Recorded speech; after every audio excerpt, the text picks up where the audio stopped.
And Adam, let the fuel mileage games begin. That 32 truck right there, Taylor Malsom, his crew chief Mike Hillman told me they cannot go to the end of the race. They can't make it. They're about 2 or 3 laps short. They're going to either need a little bit of help or they're going to have to come in for a splash of fuel. Now, also in the top 10, a newcomer to the Camping World Truck Series running 9th is Daniel Suarez right there. Tomorrow he's going to be down in Mexico competing in the Nascar Toyota Series. But a big wreck on the front stretch. Ben Kennedy slides out of line and slams the outside wall. Still got him coming here. Just hold on. You're okay. Brakes, brakes, brakes, brakes. You okay, Ben? We heard Ben say, yeah, I'm good. That is great to hear, because he took a shot out of the draft, nose first into the wall, and before he could get the truck under control, the back end came and slammed it as well. Good to hear his voice say, yeah, I'm okay. What happened? Nemechek just came down into us? Yeah, Nemechek got into us there. Not sure what he was doing. Was it me or was it him? It was him. Kennedy's so impressive in the season opener at Daytona.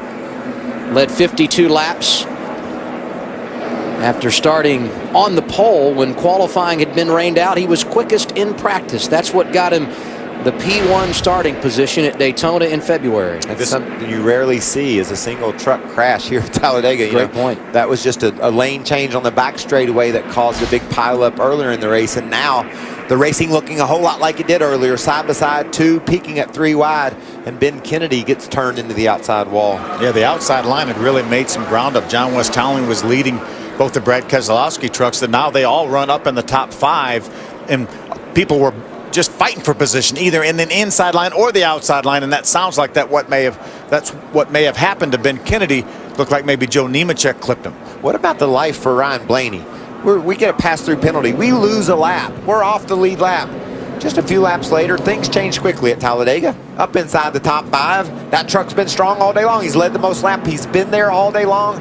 Could be a great day for Ryan. What about his teammate, Tyler Reddick, also in the top 5 as we look back at what happened? Whoa, Nemechek got loose there for some reason. Maybe he got a push from the 84. Chris Fontaine was right behind him. Maybe Chris got into the back of Nemechek, and that turned him sideways into Ben Kennedy. It didn't look like it was a situation where Nemechek was trying to get in line. Looks like he just got loose. Look again. See how he weaved down to the inside there? With Chris Fontaine, that yellow and blue truck right behind him. Yeah, and your truck isn't going to get loose just running through the tri-oval here. These things have a lot of downforce on them. It's stuck good there. So the way that looked, it's something made Nemechek's truck turn to the inside, and unfortunately for Ben Kennedy, there he was.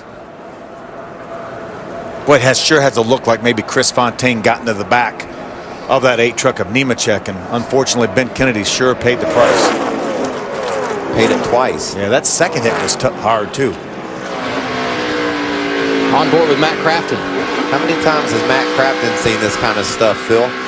Yes. He throws to the back of the pack and has to tiptoe through all kinds of different action.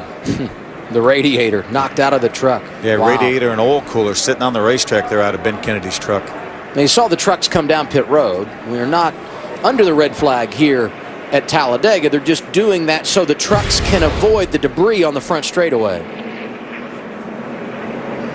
Look top right of your screen. That's Joe Nemechek in the yellow and purple number 8. And you'll see the contact here when we roll the tape.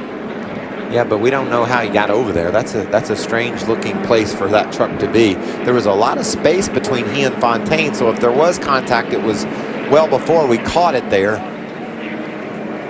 It was that second hit into the outside wall.